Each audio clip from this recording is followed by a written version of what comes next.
चौधरी साहब, ये भी आज हमने देखा अनाउंसमेंट की है बिलावल भुट्टो जरदारी ने, और एक दफ़ा फिर से मुराद अली शाह साहब को ही वज़ारत आला सिंध के लिए नामजद किया जा रहा है। क्या वजह आपको नज़र आ रही है, क्यों नहीं पीपल्स पार्टी इस सिलसिले में कोई तब्दीली लेके आती चेहरे की, और बार बार अब ये तकरीबन तीसरी मरतबा है कि मुराद अली शाह साहब यानी वज़ीर आला बनेंगे सिंध के? मेरे ख्याल में पीपल्स पार्टी ने वन विंडो ऑपरेशन का डिसाइड किया हुआ है कि वो मुराद अली शाह साहब से ही बस काम लेने हैं जो भी लेने हैं,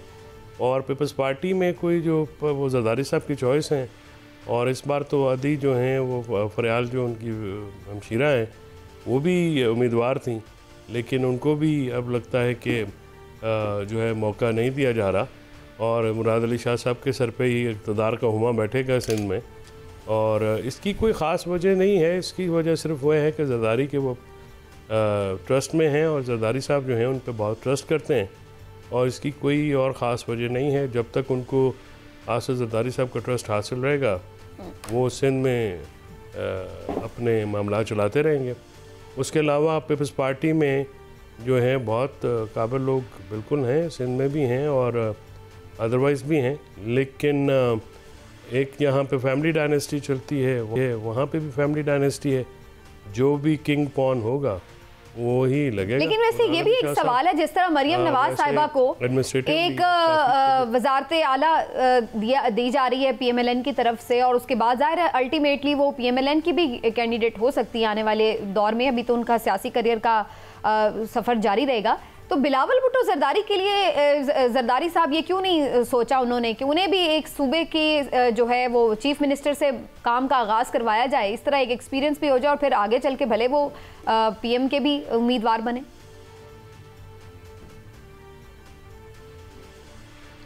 बस वो मुराद अली शाह से बेहतर डिलीवर नहीं ना कर सकते होंगे, तो जरदारी साहब ने ये कहा होगा कि उनको वहाँ पर रखें, और वो वैसे भी शायद बिलावल साहब की पॉलिटिकली स्पीकिंग तो क्योंकि वो पार्टी के चेयरमैन हैं तो शायद उनको नेशनल लेवल के ऊपर रखना जो है वो भी वो चाहते हों, लेकिन ये अच्छी एक तजवीज़ है कि नीचे से ट्रेन होकर अगर आदमी ऊपर आए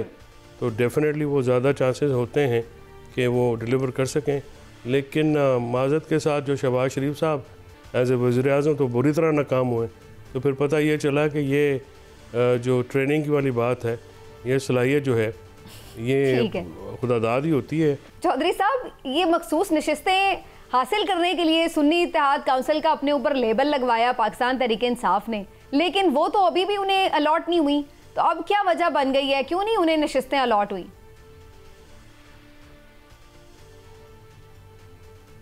नहीं, असल में पाकिस्तान तहरीक इंसाफ का जो सिंधी सुन्नी इत्तेहाद काउंसिल के साथ इत्तेहाद का जो फैसला है वो बुनियादी तौर पे तो अपने अरकान की जो हॉर्स ट्रेडिंग है, ठीक है, वो भी है, जिसमें ये शामिल हो गए थे जब बनते ही नून लीग दूसरी पार्टियां, तो उसको रोकने के लिए ज़रूरी है ना कि एक प्लेटफॉर्म हो। देखिए, तहरीक इंसाफ ने कोई ये तो ऐसा फैसला तो नहीं किया ना कि उनके ऊपर हर तरह की सहूलत दी जा रही थी और अचानक उन्होंने फैसला किया। उनके पास जो है कोई ऐसी, आप समझ लें कि तूफ़ान बाहर चल रहा है तो कुछ छुपने के लिए कोई ऐसी जगह तो चाहिए जहाँ पे वो ठहर के अपना बंदे अपने इकट्ठे करके अपना ग्रुप कायम करके जो है वो पॉलिटिक्स कर सकें और उनके लोग जो हैं वो ख़रीदे बेचे ना जा सकें। तो इसकी बुनियाद पे तो ज़रूरत भी थी, और सिंधी और सुन्नी इत्तेहाद कौंसिल आपको जल्दी मुस्तक़बिल करीब में PTI में जम होती भी नज़र आएगी। और रिज़र्व सीटों का जहाँ तक मसला है, रिज़र्व सीटों का मसला जो है मेरे ख्याल में अदालत में ही हल होगा। इलेक्शन कमीशन तो बिल्कुल किसी तरह से अकोमोडेट नहीं करेगा, ना ही वो अकोमोडेट करने के मूड में है, और ख़ासकर तहरीक इंसाफ को तो या सुन्नी इत्तेहाद कौंसिल उनके साथ भी जो लगता है उनको अकोमोडेट करने में बिल्कुल वो तैयार नहीं है। और इस तरह से इलेक्शन कमीशन की जो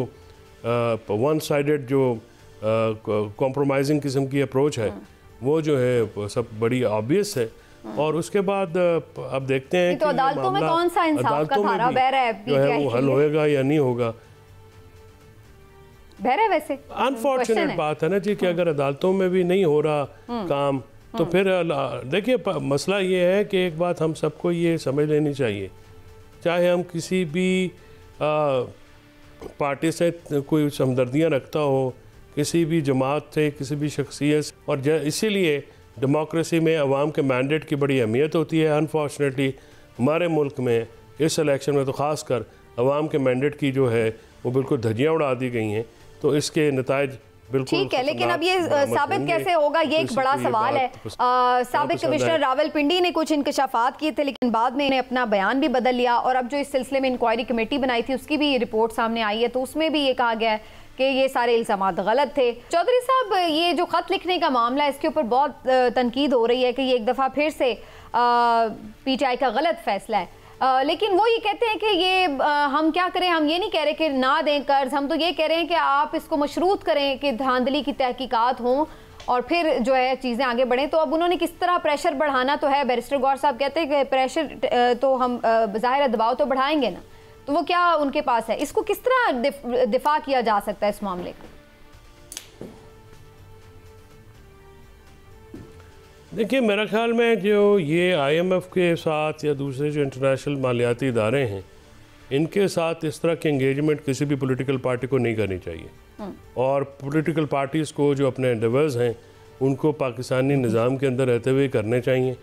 और उनकी एक बड़ी अपोजिशन है उसमें करें। देखिए, ये जो हर वक्त झगड़े और उसका जो अप्रोच है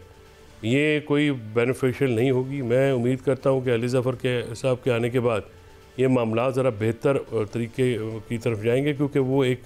ठंडे मिजाज के आदमी हैं और वो अक्लमंद आदमी हैं। वो कौन सा डिसीजन खुद ले रहे होंगे? डिसीजन तो इमरान खान साहब का है ना, उन्होंने आज अदालत में उसको एंडोर्स किया है कि उन्होंने ये डिसीजन लिया है। बैरिस्टर गौहर हो या अली ज़फ़र हो, फैसले तो इमरान खान ही कर रहे हैं ना पीछे। नहीं, वो डिसीजन देखें, बात ये है कि एक तो IMF को लेटर लिखने से होगा कुछ नहीं। IMF को लेटर आप लिखते रहें, उसका कुछ वो देखें, इंटरनेशनल जो मॉनेटरी इदारे हैं वो किसी और उस पर काम करते हैं, उनके कुछ और टर्म्स एंड कंडीशंस होती हैं। मसला ये है कि $6 बिलियन का कर्ज जो भी हुकूमत लेगी वो तो इतनी टफ कंडीशंस पे कर्ज़ा मिलेगा कि जो इस वक्त महंगाई है उसको 4-5 गुना जो है वो बढ़ जाएगी, और उसमें हर चीज़ का में इजाफा होगा। तो जिस हुकूमत ने भी लेना है तो या तो पॉलिटिकल पार्टीज एलिमिनेट हो जाएंगी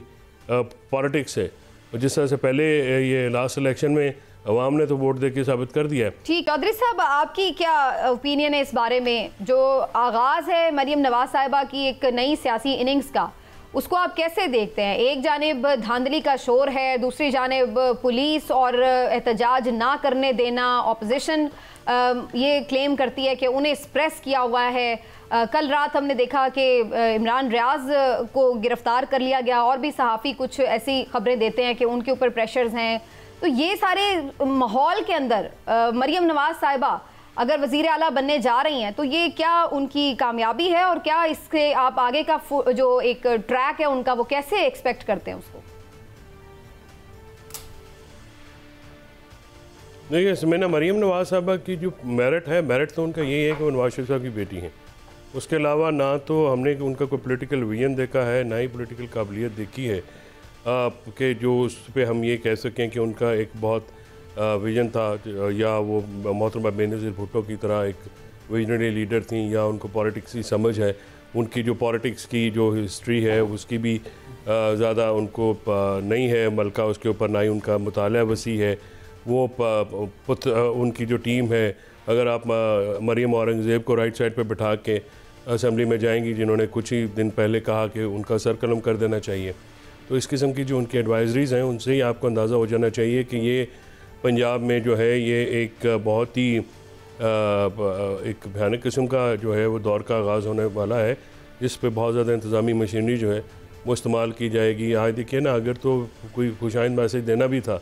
तो मियां असलम इकबाल जो कि नॉमिनेटेड हैं CM पंजाब के लिए, उनको जो है नहीं आने दिया गया और पंजाब पुलिस को वहाँ पर अरेस्ट करने के लिए भेजा गया है। तो अगर वो एक हफ़्ते से मीटिंग्स कर रही हैं और इंतज़ामिया के साथ, तो फिर तो ये जैसे इमरान साहब ने बताया है, तो फिर तो ये इन्फर करना जो है आसान है ना कि वो किसके कहने पे वहाँ पे गई हैं। तो एक ऐसा होगा जैसे